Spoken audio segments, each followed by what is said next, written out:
अग्रे वसति लक्ष्मी करमध्ये सरस्वती करमूले सदा गौरी प्रभारे करदर्शन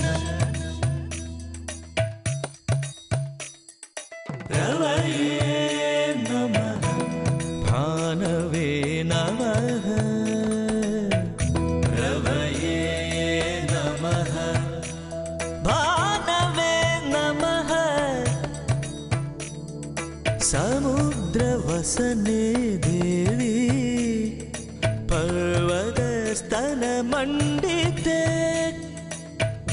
विष्णुपत्नी नमस्तुभ्यं पादस्पर्शं क्षमस्व मे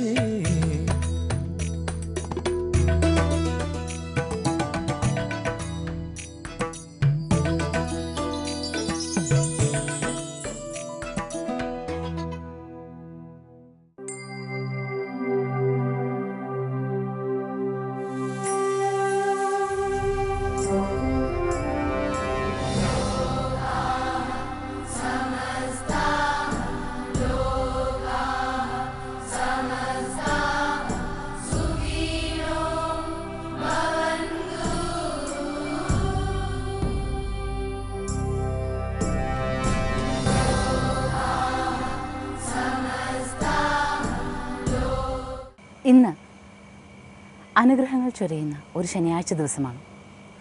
ശനീശ്വരൻ്റെ വരപ്രസാദം ഏവരിലേക്കും എത്തട്ടെ എന്ന്. അതുകൊണ്ട് തന്നെ ദോഷങ്ങൾ എല്ലാം അകന്ന്, ആദികൾ എല്ലാം അകന്ന്, തെളിഞ്ഞ മനസ്സോടുകൂടി ഓരോരുത്തർക്കും ഈ പ്രഭാതത്തെ നോക്കിക്കാണാനാകട്ടെ എന്നുമുള്ള ആത്മാർത്ഥമായ പ്രാർത്ഥനയോടുകൂടിയാണ് ദിവസത്തിൻ്റെ കാഴ്ചകൾ ആരംഭിക്കുന്നത്. സഞ്ചാരവും സ്നേഹവും മോക്ഷവും തപസ്ഥലികളിലെ പുണ്യവും മഞ്ഞ് വീണ് കിടക്കുന്ന നന്മയും ഒക്കെ എപ്പോഴും വഴികാട്ടികളാകുന്ന നമ്മുടെ യാത്രയിൽ നാം ഇതാ മറ്റൊരു പ്രഭാതത്തെ വരവേൽക്കുകയാണ്. യഥാർത്ഥത്തിൽ ജീവിതം തന്നെ ഒരു വലിയ യാത്രയാണ് എന്ന തിരിച്ചറിവിലൂടെ, ആ യാത്രയിൽ കണ്ടുമുട്ടുന്നവരെല്ലാം തന്നെ സഹയാത്രികരാണെന്ന തിരിച്ചറിവിലൂടെ നാം മുന്നോട്ട് പോകുന്നു. യാത്രയുടെ ലക്ഷ്യം പലർക്കും പലതാണ് എങ്കിലും മോക്ഷം എന്ന പ്രധാന മാർഗത്തിലേക്ക് എത്തുവാനുള്ള ശ്രമമാണ് ഉള്ളത് എങ്കിൽ അവരെല്ലാവരും സഹയാത്രികർ തന്നെയായി മാറുന്നു. അത്തരമൊരു യാത്രയാണ്, മോക്ഷത്തിലേക്കുള്ള യാത്രയാണ് ഉദയാമൃതം എന്നത്. ഇന്നത്തെ ദിവസവും നാം ഒത്തുചേരുകയാണ് പ്രസന്നമായ മുഖത്തോടുകൂടി, പ്രസന്നമായ ചിന്തകളോടുകൂടി, ഭാവത്തോടുകൂടി. സുസ്വാഗതം. ആരംഭിക്കാം ദിവസത്തെ അമ്മയുടെ വാക്കുകൾക്കൊപ്പം.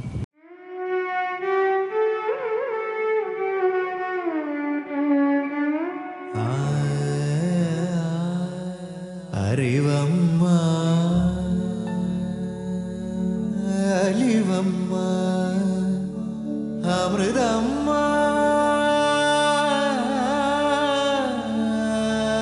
അഖിലം നീ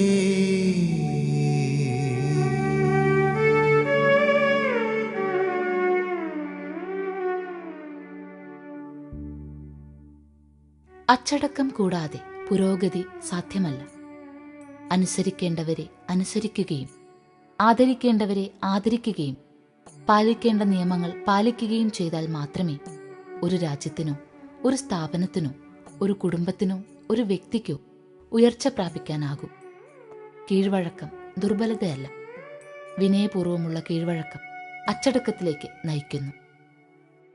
ജഗദ്ഗുരു ശ്രീമാതാ അമൃതാനന്ദമയി ദേവിയുടെ ഈ വാക്കുകളിലൂടെ അച്ചടക്കത്തിന്റെ അർത്ഥമെന്ത് എന്ന് മനസ്സിലാക്കുവാൻ നമുക്കാകട്ടെ.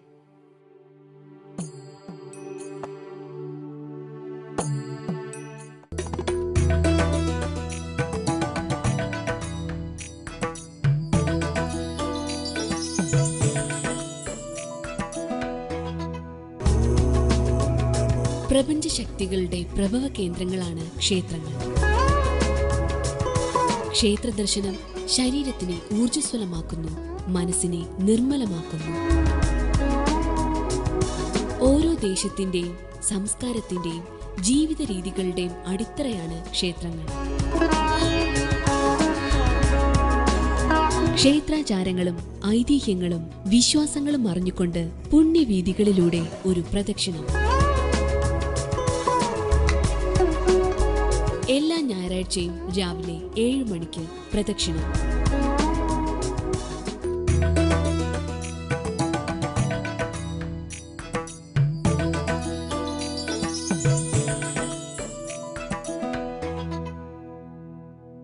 ഒരു പ്രഭാതത്തെ നന്മയുടെ തീർത്ഥഭൂമികളിലേക്കുള്ള യാത്രകളാക്കുവാനുള്ള ശ്രമം, അതിനു വേണ്ടിയിട്ടുള്ള ഒത്തുചേരൽ. ഇവിടെ ഉണ്ടാകുന്നത് യഥാർത്ഥത്തിൽ സത്സംഗം തന്നെയാണ്. നാം എല്ലാവരും ഒത്തുചേരുമ്പോൾ, നല്ലത് മാത്രം പറയുകയും ചിന്തിക്കുകയും കേൾക്കുകയും ചെയ്യുമ്പോൾ ഉണ്ടാകുന്ന സത്സംഗം. ഈ സത്സംഗത്തിൽ യഥാർത്ഥത്തിൽ പരസ്പരം കാണണമെന്ന് പോലുമില്ല. ഈ കാണുന്ന ചുറ്റുവട്ടത്തെ കാഴ്ചകളിലാകെ സ്നേഹഭാവമുണ്ട്. അത് നമ്മെ തമ്മിൽ ബന്ധിപ്പിക്കുന്നുണ്ട്, പരസ്പരം ബന്ധിപ്പിക്കുന്നുണ്ട്. ഈ വാക്കുകളൊക്കെ നിങ്ങളുടെ ചെവിയിലേക്ക് എത്തുമ്പോൾ നിങ്ങളുടെ എല്ലാം സ്നേഹം, അതുപോലെ തന്നെ ആ വാക്കുകൾ കേൾക്കുമ്പോൾ ഉണ്ടാകുന്ന അനുഭവം, അതൊക്കെ തിരികെ സമ്മാനമായി ലഭിക്കുമ്പോൾ അത് അദൃശ്യമായിരുന്നാൽ കൂടിയും ഈശ്വര സാന്നിധ്യമായി മാറുന്നു. നമ്മിൽ എല്ലാവരിലും വസിക്കുന്ന ഈശ്വരനാണ് നമ്മെക്കൊണ്ട് എല്ലാ നന്മകളും എല്ലാ കാലത്തും പ്രവർത്തിക്കുന്നത്. അങ്ങനെ പ്രവർത്തിപ്പിക്കുന്ന ആ നന്മകളെ അറിഞ്ഞുകൊണ്ട് സത്സംഗം എന്ന വാക്കിൻ്റെ യഥാർത്ഥ അർത്ഥതലങ്ങളെ മനസ്സിലാക്കിക്കൊണ്ട് ഉദയാമൃതം ഓരോ ദിവസവും മുന്നോട്ട് പോകും. ശനി ഞായർ ദിവസങ്ങളിൽ ധന്യമീ ദിനം എന്ന പങ്ക്തി ഉൾപ്പെടുത്തിയിരിക്കുന്നത് തന്നെ ഇത്തരം സത്സംഗങ്ങളുള്ള നല്ല ചിന്തകൾ നമ്മുടെ മനസ്സിലേക്ക് വരുവാൻ വേണ്ടിയിട്ടാണ്. കാണാം ധന്യമീ ദിനം.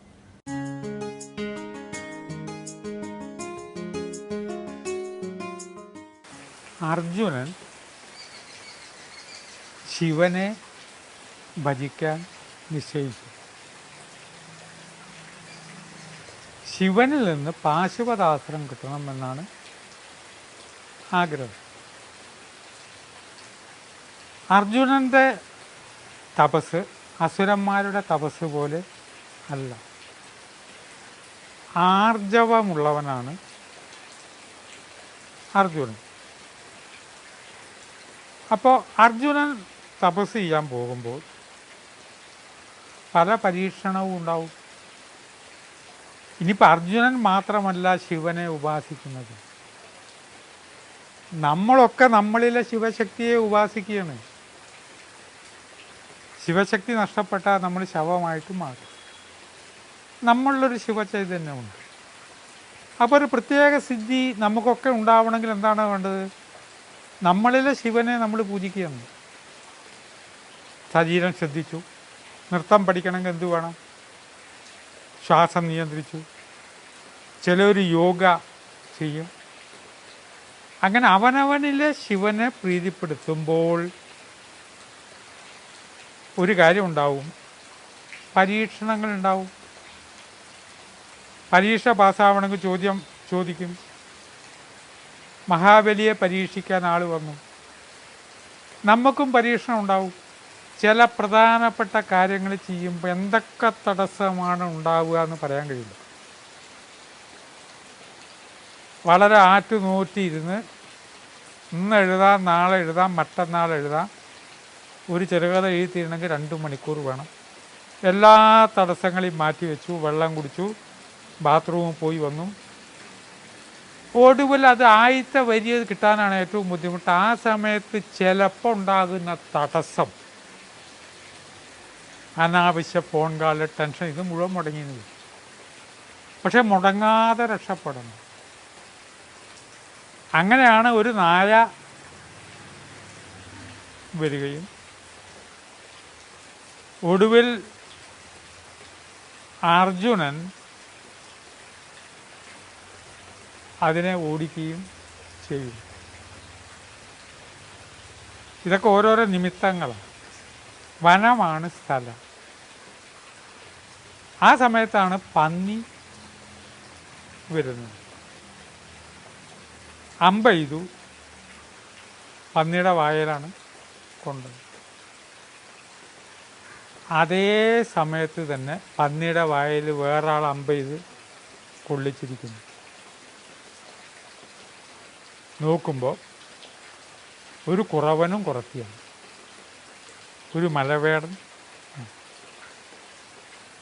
മലവേടൻ ആദിവാസി എന്നൊക്കെ പറയുമ്പോൾ കാട്ടിൽ ജീവിക്കുന്നവർ എന്നുള്ളൊരർത്ഥം മാത്രമല്ല, അനാദിയായ സനാതനധർമ്മം എന്നൊരർത്ഥമുണ്ട്. അതാണ് ആദിവാസി എന്ന് പറയുന്നത്, അല്ലാതെ ഒരു കുലത്തെക്കുറിച്ചല്ല. സനാതനധർമ്മത്തിൻ്റെ പ്രതീകമാണ്.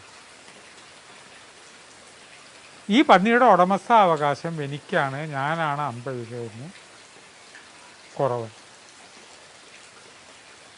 അങ്ങനെ അവകാശം പറയണ്ട, എന്നേക്കാൾ മിടുക്കൊന്നും നിനക്കില്ല എന്ന് അർജുനൻ. വഴക്കായി. കുറവൻ കാല് പിടിച്ച് പറഞ്ഞു, തമ്പുരാനെ, അടിയനെ രക്ഷിക്കണം, അടിയൻ ഈ പന്നിയെ കൊന്നു തിന്ന് ആ മാംസം ഭക്ഷിച്ചാണ് ജീവിക്കുന്നത്. നിങ്ങളൊക്കെ വലിയ വലിയ ആളുകളിലെ തമ്പ്രാക്കന്മാരെങ്ങനെ പറയുന്നതൊക്കെ പറഞ്ഞപ്പോഴും അർജുനൻ സമ്മതിക്കുന്നില്ല. കുറവൻ്റെ ഭാര്യ സൈഡ് പറഞ്ഞു തുടങ്ങി, ഈ പന്നിയെ ഞങ്ങൾക്ക് വിട്ടു തരണം, ഞങ്ങൾക്ക് വേറെ വകയില്ല. ഒടുവിൽ അത് വലിയൊരു യുദ്ധത്തിലേക്ക് നീങ്ങി. അർജുനനെ തോൽപ്പിക്കാൻ ഒരാളോ എന്നാണ് അർജുനൻ്റെ വിചാരം. അർജുനൻ അമ്പ ചെയ്തു. ഈ മലവേടൻ്റെ മുമ്പിൽ ഈ അമ്പുകളൊന്നും പതിക്കുന്നില്ല. തെച്ചിപ്പൂക്കളായിട്ടാണ് വീഴുന്നത്. ഓരോ അമ്പും തെച്ചിപ്പൂവായിട്ടാണ് വീഴുന്നത്. പിന്നെയാണ് മനസ്സിലാക്കുന്നത് ഈ വന്നിരിക്കുന്നത് പരീക്ഷയ്ക്ക് വേണ്ടി വന്നിരിക്കുകയാണ്. അത് ശിവനാണ്. ഇപ്പുറത്ത് മലവേടത്തിയായിട്ട് വന്നിരിക്കുന്നത് പാർവതിയാണ്. തെച്ചിപ്പൂ കൊണ്ട് മൂടി. പൂമൂടൽ എന്നൊരു ചടങ്ങ് ഉണ്ട്. അതെന്താ ഈ തെച്ചിപ്പൂവിൻ്റെ പ്രത്യേകത? ഓരോ ദേവതകൾക്കും ഓരോ സ്വഭാവ രീതിയാണ്. ഞാനിതിൽ സംസാരിച്ചു കൊണ്ടിരിക്കുന്നതാണിത്. ഈ സംസാരത്തിന് വേണ്ടുന്ന ഒരു ദേവതയുണ്ട്.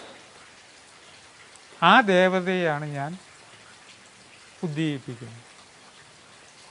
ഇത് ശ്രദ്ധാപൂർവം ശ്രവിക്കുന്നവരുടെ അകത്തുള്ള ഒരു ദേവതയാണ്. ഇതേ ദേവതയുടെ മറ്റൊരു രൂപമാണ് അത് ശ്രവിക്കുന്നത്. കോടാനക്കോടി ദേവതകളുള്ള ഈ ഭൂമിയിൽ, നമ്മുടെ ശരീരത്തിൽ നാം അനുനിമിഷം ഏതോ ഒരു ദേവതയെ ഉപാസിച്ചുകൊണ്ടിരിക്കുകയാണ്. എല്ലാവരും, ആരും വെറുതെ ഇരിക്കുന്നില്ല. ആ വെറുതെ ഇരിക്കുമ്പോൾ അവരിലൊരു ദേവതയുണ്ട്. അത് കുട്ടിയോടുള്ള സ്നേഹമായിരിക്കാം, ഒരാളോടുള്ള പ്രതികാരമായിരിക്കാം, ഭാവിയെക്കുറിച്ച് ചിന്തിച്ചുള്ള ഉത്കണ്ഠ എന്ന ദേവതയാവാം. 33 കോടി ദേവതകൾ ഉണ്ട്. 66 കോടി നെഗറ്റീവ് ദേവതകളും ഉണ്ട്. ഇത് മനുഷ്യന് മാത്രമല്ല, ലോകത്ത് സകല ചരാചരങ്ങൾക്കും ബാധകമാണ്. ഓരോ ദേവതകൾക്കും ഇഷ്ടപ്പെട്ട നിറങ്ങൾ ഉണ്ട്. അതുകൊണ്ടാണ് ഓരോ വൃക്ഷങ്ങളും അവിടെ നിന്ന് തപസ് ചെയ്യുന്നു, ചെടികൾ തപസ് ചെയ്യുന്നു. അവർ ഒരു പ്രത്യേക ദേവതയെ തപസ് ചെയ്യും. പാർവതി, പവർ, ശക്തി. അതിനെയാണ് പാർവതി പ്രധാനം. തെച്ചിപ്പൂവ് ആ ദേവതയെ പ്രാർത്ഥിച്ചുകൊണ്ട് നിൽക്കുന്നത് കൊണ്ടാണ് അതിൽ തെച്ചിപ്പൂവ് ഉണ്ടായത്. അത് വളരെ ആഴത്തിൽ നമ്മൾ കുറേ മണിക്കൂറുകളോളം സംസാരിക്കേണ്ട വിഷയമായതുകൊണ്ട് ഈ പൂമൂടലിനെ കുറിച്ച് മാത്രം ചിന്തിച്ച് തൽക്കാലം ഉപസംഹരിക്കുന്നു. നമസ്കാരം.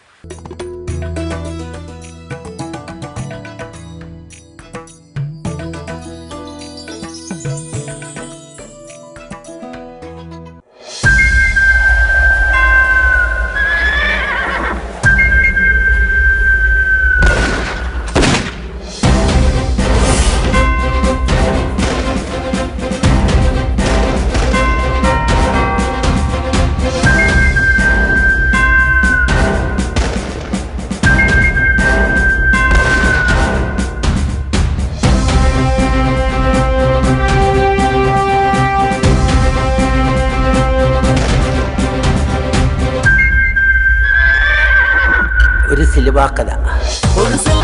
ഫെബ്രുവരി 13 മുതൽ തിങ്കൾ മുതൽ ശനി വരെ രാത്രി 8:30.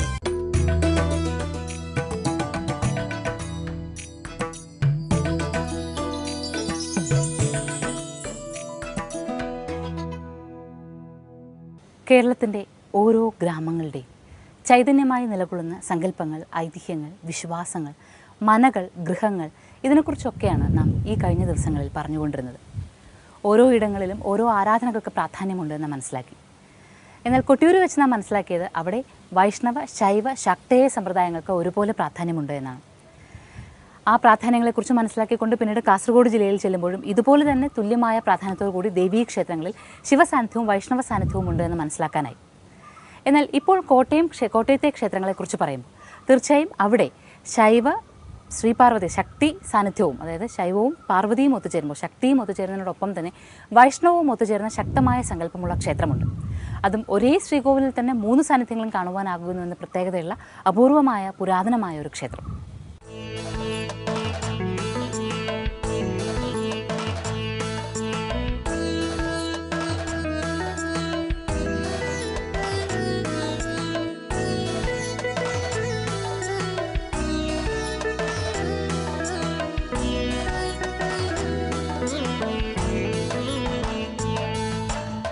പടയണി കെങ്കേമമായി ആചരിച്ചു വരുന്നു കോട്ടാങ്ങൽ ദേവീക്ഷേത്ര ഭൂമിയിലേക്കാണ് ഇന്ന് നമ്മുടെ യാത്ര. നാം ഇതുവരെ കണ്ടത് കോട്ടയം ജില്ലയിലെ ക്ഷേത്രങ്ങളുടെ കാഴ്ചയാണ്. എന്നാൽ കോട്ടയം ജില്ലയിൽ നിന്ന് അധികം അകലെ അല്ലാതെ, കോട്ടയത്തിൻ്റെ ഗ്രാമങ്ങളിൽ നിന്ന് അധികം അകലെ അല്ലാതെ പത്തനംതിട്ട ജില്ലയുടെ ഭാഗമായി നിലകൊള്ളുന്ന ക്ഷേത്രം, അതാണ് കോട്ടാങ്ങൽ ദേവീക്ഷേത്രം. കൊടുങ്ങൂരിൽ നിന്ന് ഏതാണ്ട് ഒരു 7 കിലോമീറ്ററോളം കഷ്ടിച്ച് യാത്ര ചെയ്യുമ്പോൾ നാം മണിമല എത്തും. മണിമലയിൽ നിന്ന് പിന്നീട് വീണ്ടും 7 കിലോമീറ്റർ കൂടി യാത്ര ചെയ്യണം. അങ്ങനെയാണ് കോട്ടാങ്ങൽ ദേവീക്ഷേത്ര ഭൂമിയിലേക്ക് നമുക്ക് എത്താനാവുക.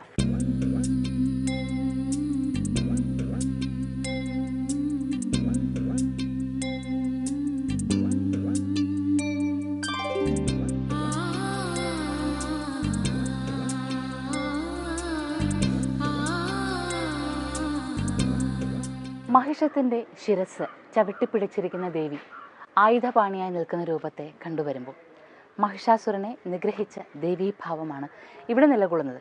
ദുർഗയും ഭദ്രയും ആദിപരാശക്തിയുമാകുന്ന ദേവീഭാവമാണ് ഇവിടെ നിലകൊള്ളുന്നതെന്ന് നമുക്ക് മനസ്സിലാക്കാം. എന്നാൽ ഈ സ്വാഗത കവാടം കടന്ന് മുന്നിലേക്ക് വരുമ്പോൾ നീണ്ട ഒരു വഴി മുന്നിലേക്ക് കിടക്കുന്നുവെന്ന് കാണാം. അതാണ് ഏറ്റവും മനോഹരമായ ഒരു കാഴ്ച. ഇരുവശത്തും പച്ചപ്പുകളാണ്. വീടുകളൊക്കെ തല ഉയർത്തി നിൽക്കുന്നുണ്ട് ഒരല്പം അകലെയെങ്കിലും. ഈ വഴിക്ക് ചേർന്ന് നിൽക്കുന്ന പ്രദേശങ്ങളെല്ലാം പച്ചപ്പ് നിറഞ്ഞു നിൽക്കുന്നു. ഒരു വശമാകെ വാഴകൃഷിയും മറ്റു വശമാകെ ഒരു ചെറിയ പൊന്തക്കാട് പോലെ കിടക്കുകയാണ്. ആ വഴി നേരെ ചെന്ന് നിൽക്കുന്നത് ഒരു അരയാലൻ തറയിലാണ്. ദൂരെ നിന്ന് നോക്കിയാൽ തന്നെ അരയാലൻ തറ നമുക്ക് വ്യക്തമായി കാണാം. അരയാലൻ തറ കഴിഞ്ഞ് പിന്നീട് കുറേ അധികം പടവുകൾ, ആ പടവുകൾ കുത്തനെയുള്ളൊരു കയറ്റം, അതിന് മുകളിലാണ് ദേവീക്ഷേത്രം ഉള്ളതെന്ന് നമുക്ക് ഇവിടെ നിന്ന് മനസ്സിലാക്കാനാകും. പനമറ്റം ക്ഷേത്രം പോലുള്ള പല ക്ഷേത്രങ്ങളും ഓർമ്മപ്പെടുത്തുന്ന, ഗ്രാമക്ഷേത്രങ്ങളുടെ ചൈതന്യത്തെ ഓർമ്മപ്പെടുത്തുന്ന ഒരു അരയാലും പടിക്കെട്ടും ഒക്കെ നാം കാണുകയാണ്. അതിനോടൊപ്പം ഒരു സ്വാഗത കവാടത്തിൽ നാം കണ്ട മഹിഷാസുര മർദ്ദിനി ഭാവത്തിൻ്റെ രൗദ്രത, ശക്തമാർന്ന ഭാവം, അതും നമ്മെ സ്വാഗതം ചെയ്യുന്നു.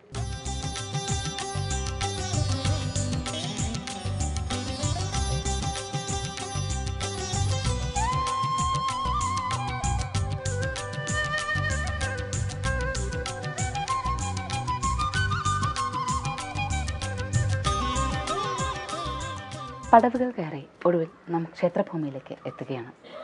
ക്ഷേത്രഭൂമിയിലേക്ക് എത്തുമ്പോഴും നാം പ്രധാനമായും പറയാനുള്ളത് ഇവിടെ ഈ ക്ഷേത്രത്തെ പ്രസിദ്ധമാക്കുന്നത് ഇവിടുത്തെ പടയണി തന്നെയാണ്. 28 ദിവസത്തെ പടയണി. അതിൽ ആദ്യത്തെ 20 ദിവസം ഇരുകരകളിലുമായിട്ട് വീടുകളിലായിട്ട് പടയണി നടക്കുമെന്ന് പറഞ്ഞു. പിന്നീടുള്ള 8 ദിവസങ്ങളാണ് ഈ ഒരു പ്രദേശത്തെ ആകെ കെങ്കേമമാക്കുന്നത്. ആ സമയത്ത് എതിർപ്പുകാളകൾ, പിന്നെ തൊഴുവങ്ങൾ എല്ലാം ചേർന്ന് ഇതൊരു പ്രത്യേക അന്തരീക്ഷത്തിലേക്ക് എത്തും. പടയണിയിലാകട്ടെ ഓരോരോ ഘട്ടങ്ങളായി തന്നെ പടയണി അവതരിപ്പിക്കുകയും ചെയ്യും. എന്നാൽ ആ പടയണിയുടെ വിശേഷങ്ങളെല്ലാം നിറഞ്ഞു നിൽക്കുമ്പോൾ ഈ ക്ഷേത്രഭൂമിയുടെ കാഴ്ചകളും ഒട്ടും കുറയാത്ത ഒരു ധന്യമായ ഭാവത്തെ, ഒരു അനുഗ്രഹ ഭാവത്തെ ഉണർത്തുന്നത് തന്നെയാണ്. ശ്രീകോവിലിൻ്റെ ആദ്യം അകത്തേക്ക് പ്രവേശിക്കുമ്പോൾ തന്നെ നമുക്ക് കാണാനാകും വേതാള കണ്ഠസ്ഥിതമായി നിൽക്കുന്ന ഭാവത്തിൽ ആ ഒരു രൗദ്ര രൂപത്തിൽ ദേവിയെ കാണാനാകും. രൗദ്രതയുടെ മൂർത്തിമത് ഭാവമായിട്ടാണ് ഭദ്രകാളി ഇവിടെ സാന്നിധ്യമാകുന്നത്. അതേ സാന്നിധ്യം, രൗദ്രത തന്നെയാണ് ഇവിടുത്തെ ദേവിയുടെ സാന്നിധ്യത്തിന് ശക്തി പകരുന്ന ഏറ്റവും തേജോമയമായ രൂപവും.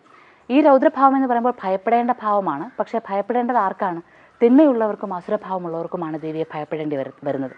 അല്ലാത്തവർക്കെല്ലാം ഈ കറുത്ത രൂപമാണ് എങ്കിലും, വല്ലാതെ ഭയപ്പെടുന്ന രൂപമാണ് എങ്കിലും, നന്മയ്ക്ക് വേണ്ടിയിട്ടാണല്ലോ ദേവി ഈ രൂപം കൈക്കൊണ്ടത് എന്ന ചിന്തയെ മനസ്സിലുണ്ടാകും. നാദസുധാമയി രാജീവലോചനെ ശ്രീ മഹാമായി സർവേശ്വരി പാർവതി പരമേശ്വര പ്രിയതേ പാർവണ സമമുഖം കണിയാകണേ നാദസുധാമയി രാജീവലോചനെ ശ്രീമഹാമായേ സർവേശ്വരി. കോട്ടാങ്ങലമ്മ ഭദ്രകാളിയാണ്. പക്ഷേ മുന്നിൽ പ്രാർത്ഥിച്ചു നിൽക്കുന്ന ഭക്തയ്ക്ക് കാണുവാനാകുന്നത് പ്രസന്നവദനയായി നിൽക്കുന്ന മാതൃഭാവത്തെയാണ്. പ്രസന്നാത്മകമായ ചിന്തകളും പ്രസന്നാത്മകമായ ജീവിതവും മാത്രം അനുഗ്രഹമായി നൽകുന്നൊരു അമ്മയാണ് അവിടെ നാം കാണുക. ശിവേലി ബിംബമുണ്ട്, അതിനോടൊപ്പം തന്നെ അമ്മയുടെ നിൽക്കുന്ന രൂപത്തിലുള്ള സ്വർണ്ണ ഗോളക ചാർത്തിയിട്ടുമുണ്ട്. ഇതല്ലാതെ ദേവി കണ്ണാടി ബിംബത്തിലാണ് സാന്നിധ്യമാകുന്നത്. ഭദ്രകാളി സാന്നിധ്യമാണ്, അതുകൊണ്ട് തന്നെ അത് കണ്ണാടി ബിംബ പ്രതിഷ്ഠയാകുമ്പോൾ അതിൻ്റെ ചൈതന്യത്തിനുണ്ടാകുന്ന ഉണർവ് എത്രയെന്ന് വാക്കുകൾ കൊണ്ട് പറയാതെ ഉദയാമൃതത്തിൻ്റെ പ്രേക്ഷകർക്ക് അറിയാവുന്നതാണ്. കാരണം പല ക്ഷേത്രഭൂമികളിൽ വെച്ചിട്ടും കണ്ണാടി ബിംബ പ്രതിഷ്ഠയുടെ പ്രത്യേകതകൾ നാം വീണ്ടും വീണ്ടും പറഞ്ഞിട്ടുണ്ട്. ദേവിയെ തൊഴുത് വലം വെച്ച് വരുമ്പോൾ വളരെ സാധാരണ രീതിയിലുള്ളൊരു ഗണപതി വിഗ്രഹം. ഈ ക്ഷേത്രത്തിൻ്റെ ഒരു പ്രത്യേകത തന്നെ അതാണ്, ലാളിത്യം. വളരെ ലാളിത്യം നിറഞ്ഞ ഭാവത്തിൽ, ലാളിത്യം നിറഞ്ഞ വിഗ്രഹ രൂപങ്ങൾ, എന്നാൽ പൂർണ്ണതയോടുകൂടി നിൽക്കുന്നു. വളരെ ചെറിയൊരു ഗണപതി വിഗ്രഹമാണ് കാണുന്നത് എങ്കിലും ദീപങ്ങളുടെ പ്രകാശത്തിൽ കറുകമാല ചേർത്ത് നിൽക്കുന്ന ഗണപതി ഭാവത്തിന് ഒരു അനുഗ്രഹത്തിൻ്റെതായ പ്രസന്ന ഭാവം ഏറുന്നു എന്ന് തന്നെ, അതായത് പ്രകാശം ഇവിടെ ആകെ നിറയുന്നതായി നമുക്ക് അനുഭവപ്പെടുന്നു. നാലമ്പലത്തിലും ശ്രീകോവിലുമായി കാണുവാനുള്ള കാഴ്ചകൾ ഇത്രയ്ക്ക് ചെറുതാണ് എങ്കിലും പ്രപഞ്ചത്തെ കാത്തുരക്ഷിക്കുന്ന പരാശക്തി ഭാവമാണ് നിറഞ്ഞു നിൽക്കുന്നതെന്ന് അറിയാനാകുന്നുണ്ട്. വരച്ചു പൂർത്തിയാകാത്തൊരു ഗണപതി ചിത്രം നമുക്ക് കാണാനാകും. ദേവനെ ചാർത്തുവാനുള്ള മാല കെട്ടുന്ന ഇടവും നാം കാണുന്നു. മാത്രമല്ല ചുവന്ന നിറത്തിലാണ് ഇവിടുത്തെ തീർത്ഥവാരി ഉള്ളത്. ഭദ്രകാളി സാന്നിധ്യമായതുകൊണ്ട് ചുവപ്പ് നിറത്തിന് പ്രാധാന്യമുണ്ടെന്ന് നമുക്കറിയാമല്ലോ. ചുവപ്പ് നിറത്തെ ഇഷ്ടപ്പെടുന്ന, ചുവന്ന തെച്ചിപ്പൂവിനെ ഇഷ്ടപ്പെടുന്ന, ചുവന്ന ചെമ്പരത്തിപ്പൂവിനെ ഇഷ്ടപ്പെടുന്ന ദേവി സാന്നിധ്യമാകുന്ന ക്ഷേത്രഭൂമിയിൽ ദർശിച്ച് വലം വയ്ക്കുവാനുള്ള മഹാഭാഗ്യമാണ് നമുക്ക് സിദ്ധിച്ചത്. ആ മഹാഭാഗ്യത്തിനൊപ്പം വീണ്ടും ദേവിയുടെ തിരുനടയിൽ നിന്ന് പ്രാർത്ഥിക്കുമ്പോൾ നിങ്ങളുടെ ഏവരുടെയും പ്രാർത്ഥനകൾ ഇവിടെ സമർപ്പിക്കുക. ലോകം മുഴുവനും സുഖം നിറയട്ടെ എന്ന് നമുക്ക് ഒരുമിച്ച് പ്രാർത്ഥിക്കാം. സർവമംഗളമാംഗല്യേ ശിവേ സർവാർത്ഥ സാധികേ സർവമംഗളമാംഗല്യേ ശിവേ സർവാർത്ഥ സാധികേ ശരണ്യേ ത്രയംബകേ ഗൗരി നാരായണി നമോസ്തുതേ ശരണ്യേ ത്രയംബകേ ഗൗരി നാരായണി നമോസ്തുതേ. ഇന്ന് കണ്ട ഈ കാഴ്ചകൾ ഉണർവാകട്ടെ, ജീവൻ്റെ സത്യമാകട്ടെ. ഈ പ്രകൃതി എന്നും എപ്പോഴും നമ്മോടൊപ്പം ഇങ്ങനെ തന്നെ ഉണ്ടാകും എന്നുള്ളത് മനസ്സിലാക്കുക. ആ പ്രകൃതിഭാവങ്ങളെ അറിയുവാൻ ശൈവമെന്നും വൈഷ്ണവമെന്നും ശക്തയമെന്നും വേർതിരിവുകളില്ലാതെ എന്നാൽ എല്ലാത്തിലും ഒരുമിച്ച് വിശ്വസിച്ചുകൊണ്ട് അവനവനുള്ളിലെ ഈശ്വരഭാവത്തെ തിരിച്ചറിയുക. ജീവാത്മാവിൽ കുടികൊള്ളുന്ന പരമാത്മാവിനെ തിരിച്ചറിയുവാനായാൽ അതാണ് മോക്ഷം. ഈ ദിവസം എല്ലാ നന്മകളും നേർന്നുകൊണ്ട് വിടവാങ്ങുകയാണ്. നമസ്കാരം.